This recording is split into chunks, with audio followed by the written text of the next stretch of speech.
সাংবাদিক বৈঠকে শ্রমিক ভট্টাচার্য, এখন নজর রাখবো সেদিকে। আসতে পারে রাজ্য এবং কেন্দ্রীয় সরকার তাকে সুনিশ্চিত করতে হবে। পশ্চিমবঙ্গে এই মুহূর্ত পর্যন্ত 25 লক্ষ ভুয়ো জব কার্ডের সন্ধান পাওয়া গেছে এবং যত তদন্ত বাড়ছে এই কার্ডের সংখ্যাও তত বাড়ছে। এক ফান্ডের টাকা অন্য জায়গায় সাইফন অফ করে নিয়ে যাওয়ার যে ব্যবস্থায় রাজ্য করেছিল বা কিছু কিছু ক্ষেত্রে এ ধরনের বিচ্যুতি দেখা গেছিল অন্য রাজ্যের ক্ষেত্রে, সেটাকে সম্পূর্ণরূপে বন্ধ করে দেওয়ার জন্য এই আইন 2025 সাল থেকে বাস্তবায়িত হবে।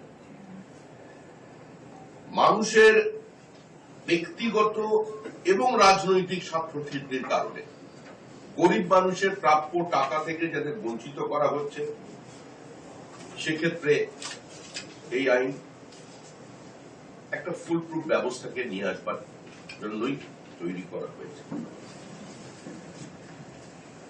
কৃষি কাজে বা ফসল তোলার ক্ষেত্রে যদি কোনোভাবেই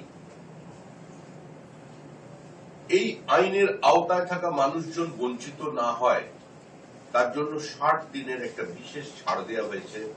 সেই সময় কার্যত এই আইন এটা বন্ধ থাকবে। সামগ্রিকভাবে পশ্চিমবঙ্গের যদি আমরা গ্রাফ দেখতে পাই, তাহলে এই 2014-15 সাল পর্যন্ত যে অবস্থা ছিল, আজকে এই গ্রাফে দেখুন সেই জায়গা আরো বৃদ্ধি পেয়েছে। কিন্তু পশ্চিমবঙ্গ সরকার যারা আজকে দিনের পর দিন 100 দিনের কাজ নিয়ে মানুষকে বিভ্রান্ত করবার চেষ্টা করছেন, তারা একটা প্রচার চালিয়ে যাচ্ছেন যে কোনো মূল্যে তারা এর বিরুদ্ধে লড়াই চালিয়ে যাবেন। যে সরকার এফিডেভিট দিয়ে নিজে স্বীকার করেছে যে 4টি জেলায় দুর্নীতি হয়েছে এবং যারা দুর্নীতি করেছে তাদের চিহ্নিত করা হয়েছে। কেন্দ্রীয় সরকারের পক্ষ থেকে বলা হয়েছিল যারা দুর্নীতিগ্রস্ত তাদের বিরুদ্ধে আইনানুগ ব্যবস্থা নিন, একটা দৃষ্টান্তমূলক শাস্তি দিন যারা গরিব মানুষের প্রাপ্য টাকাকে আত্মসাৎ করেছে এবং যাদের এই দুর্নীতির কারণে এই প্রকল্প ব্যাহত হচ্ছে, তাদের কাছ থেকে দুর্নীতি করার যে লুটের টাকা, সেই টাকাটা তাদের থেকে আপনারা উসুল করুন। কিন্তু রাজ্য সরকারের পক্ষ থেকে বারবার বলা হয়েছে যে আমরা এই টাকা আমাদের নির্দিষ্ট ফান্ড থেকে, রাজ্য সরকারের তহবিল থেকে এই টাকা দিয়ে আমরা ক্ষতিপূরণের ব্যবস্থা করে দেব, যেটা বাস্তবে সম্ভব নয়। কোন অর্থ ব্যবস্থা এই ধরনের কোন সরকারি অবস্থানকে কেউ কোনদিন স্বীকৃতি দিতে চায় না, দিতে পারে না। কেন্দ্রেরও নিজস্ব অ্যাকাউন্টেবিলিটি আছে, তারাও কারোর কাছে অ্যান্সারেবল, তাদের সিএজি ফেস করতে হয়। কিন্তু 100 দিনের কাজ নিয়ে যে দুর্নীতি পশ্চিমবঙ্গে হয়েছে তা নজিরবিহীন। 100 দিনের কাজে যে পশ্চিমবঙ্গ ছাড়া অন্য কোন রাজ্যে দুর্নীতি হয়নি এটা মনে করবার কোথাও কোনো কারণ নেই। কিন্তু যেখানে দুর্নীতি হয়েছে, উত্তরপ্রদেশে যে ভুয়ো জব কার্ডের সন্ধান পাওয়া গেছে, সেখানে সরকার সহযোগিতা করেছে, তাদের বিরুদ্ধে ব্যবস্থা নিয়েছে, তাদের কাছ থেকে টাকা উদ্ধারের প্রচেষ্টা করেছে, তাদের সম্পত্তি বাজেয়াপ্ত করেছে। কিন্তু পশ্চিমবঙ্গে এ ধরনের ঘটনা বিরল।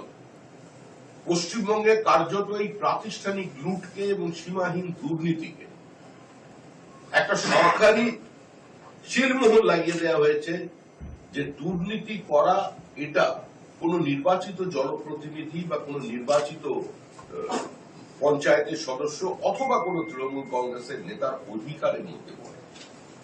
তাই আজ এই করুণ অবস্থার সম্মুখীন আমরা হয়েছি।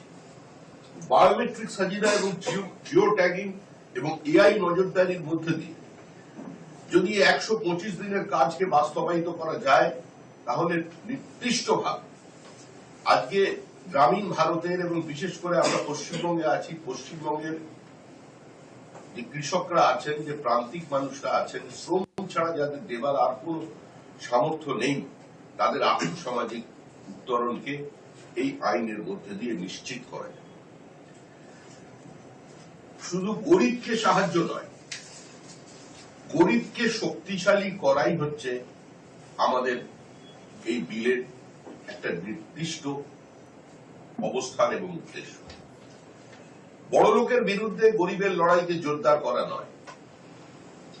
আজকে সমাজের একদম নিচুর দিকে থাকা মানুষজন, যারা সামাজিক কারণেই হোক, কোন বিপর্যয়ের কারণেই হোক, কোন প্রাকৃতিক দুর্যোগের কারণেই হোক, বংশ পরম্পরায় যারা পিছিয়ে পড়েছেন, তাদের জাতি, ধর্ম, বর্ণ নির্বিশেষে সার্বিকভাবে উত্তরণের লক্ষ্যেই আজকে এই বিল 2025 সাল থেকে কার্যকর হচ্ছে। প্রকৃত শ্রমিকের যে মজুরি, তাকে আত্মসাৎ করা এই বিলের মধ্যে বাস্তবায়িত হয়ে গেলে কার্যত অসম্ভব। কেন্দ্রের কাছে প্রাপ্য টাকা পড়ে আছেন বলে যারা দিনের পর দিন এখনো পশ্চিমবঙ্গে প্রচার করে যাচ্ছেন, আজকে তারাই কিন্তু সারা ভারতবর্ষের দুর্নীতির ক্ষেত্রে সবচেয়ে বড় এগিয়ে আছে। তার প্রমাণ বারবার সরকারকে দিয়েছেন। রাজ্য সরকারের দিও পরিসংখ্যান অনুযায়ী এখন পর্যন্ত কেন্দ্রের কাছে রাজ্য সরকারের পাওনা, মানে যেটা দাবি, তা হচ্ছে 52,000 কোটি টাকা। কিন্তু কেন্দ্রীয় সরকার নির্দিষ্ট তথ্য দিয়ে পশ্চিমবঙ্গ সরকারের দেয় বিভিন্ন কাগজপত্র থেকে, যেটা কেন্দ্র সরকার বলছেন যে প্রাপ্তির পরিমাণ হচ্ছে 3,082 কোটি টাকা। যে সরকারের কাজের কারণে 63টি জায়গায় পরিদর্শন করে কেন্দ্রীয় টিম 31টি জায়গায় ব্যাপক অসঙ্গতি দেখতে পায়, তো এর থেকেই বোঝা যাচ্ছে বাস্তব এই প্রকল্পের স্থিতি কি ছিল। সেজন্য রাজ্যের অংশীদারিত্ব, রাজ্যের অ্যাকাউন্টেবিলিটি, রাজ্যের নজরদারি, রাজ্যের দুর্নীতি বন্ধ এবং তারই সঙ্গে কেন্দ্রীয় সরকারের সর্বাত্মক সহযোগিতা, যুক্তরাষ্ট্রীয় ব্যবস্থার মধ্যে গরিব মানুষকে, প্রান্তিক মানুষকে, অর্থনৈতিকভাবে পিছিয়ে পড়া মানুষকে, তাদের পাশে দাঁড়ানোর স্বার্থে এই আইনকে নিয়ে আসা হয়েছে। এবং আমরা বিশ্বাস করি গ্রাম বাংলার সচেতন মানুষ, শহরে বসবাসকারী বা আধা শহরে বসবাসকারী প্রান্তিক মানুষ, যাদের এই কাজের প্রয়োজন আছে, তাদের কাজকে নিশ্চিত করবার জন্য এই আইন আনা। 14 দিনের মধ্যে প্রাপ্য টাকা যে কাজ করবেন তাকে দিতে হবে, এটাকে সম্পূর্ণ নিশ্চিত করা হয়েছে এই বিলের মধ্যে।